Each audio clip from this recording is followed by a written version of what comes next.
I think the most obvious explanation here is that the Russians would want to allow the Syrian army to strengthen its position in the latest offensive that it has launched, especially in northern Aleppo region, and the United States would like to push for those operations to stop. They obviously cite all sorts of issues. You're killing the moderate opposition, you're creating refugees and what have you, and the Russians would like to consolidate what has been achieved so far. Let me talk to you about a couple of other events that happened today. Russia claiming that the U.S. bombed a hospital in Aleppo. Saudi Arabia now saying it's ready to send ground forces in. We've got refugees massing at the border with Turkey, and Ankara saying they're unwilling to open border crossings there. It just seems like a rather jumbled, complex situation there. What do you make of these latest news developments? Well, vis-a-vis regarding the Turkish position, let's start with the refugees. Obviously, that's a humanitarian concern. The Turkish position is that they're not allowing refugees to cross into Turkey. We think that this is because Turkey would like to use that sort of card, the refugee card, in order to pressure or to mount pressure on its Western allies for them to see through its way or its interest in Syria. The Turks are quite nervous about the Kurds linking, the Kurdish fighters linking their territories in northern Syria, and would like to instate a safe zone. Now, they say that this is only going to serve as a safe haven for the refugees, and they're trying to create some sort of an issue whereby a lot of public opinion would be sympathizing with those refugees. So that's the Turkish position.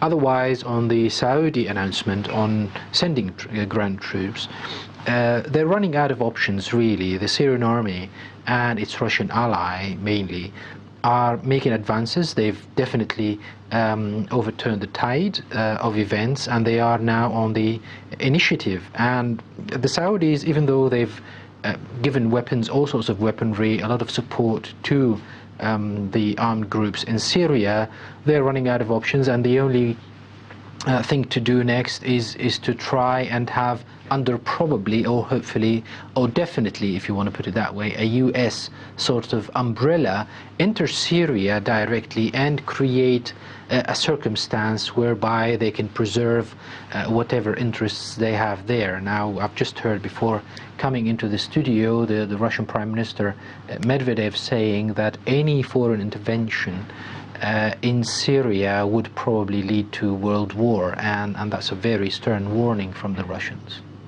Well, and perhaps, I want to get your thoughts on this. It might even be too late for them to enter the theater, because there's a recent headline which read, Syrian rebels on the verge of collapse. You've already kind of alluded to that.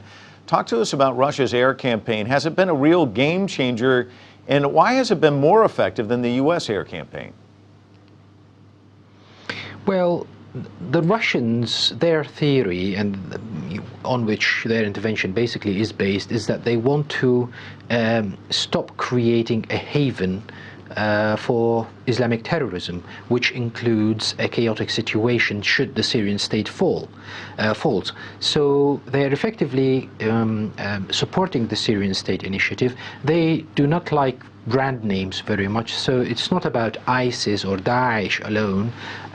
It's about Islamic extremism, and that includes Al-Qaeda affiliated groups like Jabhat al-Nusra, which is effectively Al-Qaeda branch recognized by the UN Security Council as a terrorist group, and there are also other groups that are pretty much in line with Al-Qaeda's intellect and ideology. And so what they have been doing is that they are saying, we're not going to focus on one group and leave everybody else. Everyone here who raises Al-Qaeda flag, either literally or ideologically, we're going to consider them as a foe. Now, what has been very effective in a sense is that they have targeted, and also with ISIS, they have targeted weapon depots, and it wasn't cosmetic at all. And one key significance here is that since the Russians started their bombing campaign against Daesh, for example, we've never heard over 1 year of intervention from the US-led coalition about one air raid targeting oil tankers smuggling oil to Turkey. Only when the Russians started bombing those who had been operating, which had been operating all over the past 2 or 3 years now, did the Americans and their allies start to bomb them. So in that sense, choosing targets differently in order to really stop Daesh from expanding and cutting their finance routes was the key here. And the Americans probably thought, you know, if the Russians continue like this and we don't do the same, then probably we're going to lose some influence here. So they stepped up their campaign and they started bombing oil tankers as well. What do you expect out of Munich? Not much really. The issue is that we need to see this as a very long process, as indeed the organizers are seeing this. The political process itself regarding the Syrian opposition sitting with the Syrian government and trying to agree on how a political change could be effected in Syria is going to take some time, because what is happening at the moment isn't really about the Syrian opposition. Yes, there is the chapter of, or the issue of the Syrian opposition trying to gain some sort of legitimacy, or probably having a monopoly of legitimacy. I'm talking about the Riyadh conference. You know, they're not accepting anybody else, like the main Kurdish party in Syria, other liberals, and so on. But the issue really is how to negotiate the way through Turkish interests and Saudi interests, who are not happy at all and won't be happy at all should President Assad be allowed to stay, which is basically what's going to happen 9 times out of 10, because, you know, he doesn't seem to be going anywhere. So it's going to be hard, and to bring those 2 key regional players out of options. You know, we've tried this, we've tried that, and the only result we're having, and we are going to have, should you continue the course, should you stay the course, is more havoc and more destruction in Syria. And you're going to lose anyway, because the Russians are there. They're pretty much in line with the international law legitimacy. They've been, you know, asked by the legitimate government in Damascus to intervene, and it's not going to change. So, and a lot of, you know, there has been some psychological issue here, which is that the militants on the ground fighting the Syrian government, one key mobilizing factor for their ranks was that, you know, the government in Damascus is going to fall imminently. You know, let's just have this final push and we're going to beat them, and you know, some generals going to have a coup d'etat, the Russians are going to change their position, NATO is coming and having a no-fly zone or whatever. Now they realize on the ground that at least changing the regime militarily is not going to happen, and people have started asking questions, you know, why on earth should we keep shedding all these sacrifices if nothing's going to change? Let's sit on the table. So there is a bit of pressure, but still the Saudis and the Turks need a lot of convincing. You mentioned havoc and destruction. Of course, there's one other element that you didn't touch on, which is that humanitarian side you were touching on earlier. The refugees, and NATO now deploying ships to the Aegean Sea in an effort to deter refugee smugglers. I wanted to get your thoughts on that before we close out the interview.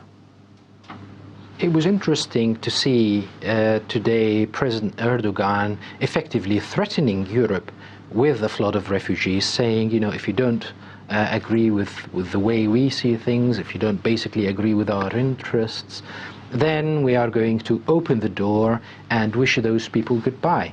And on the same day, you know, NATO comes on and says we're going to send ships to the Aegean Sea, and we are going to stop those smugglers, and any refugees that we pick up from Greek waters we are going to send back to Turkey. So there is a bit of a tug of war going on between Turkey and Europe in the terms of refugees. Definitely Turkey is using the refugee card to bring Europe in line with its own interests in Syria, meaning obviously there is the declared interest of they don't like the current government in Damascus. They want it to be down, they want to enforce a no-fly zone and so on. But the main issue also for Turkey is domestic problems, because they see the proliferation, so to speak, of arms within the Kurdish groups alongside their border with Syria could easily transfer inside Turkey, and there are a lot of clashes that are taking place. There are a lot of curfews that are imposed 24/7, by the way, and not only night curfews in southern eastern Turkey, in the Diyarbakir area, in the Cesar area, and what have you. And that is going to, put Turkey under more pressure, and you could sense that they're becoming a little bit more nervous on this. Unfortunately, though, on the humanitarian side, as long as Turkey is willing to use the refugees in order to pressure Europe, then people are not going to be feeling safe much, unfortunately. All right, thanks so much for your time. Thank you very much.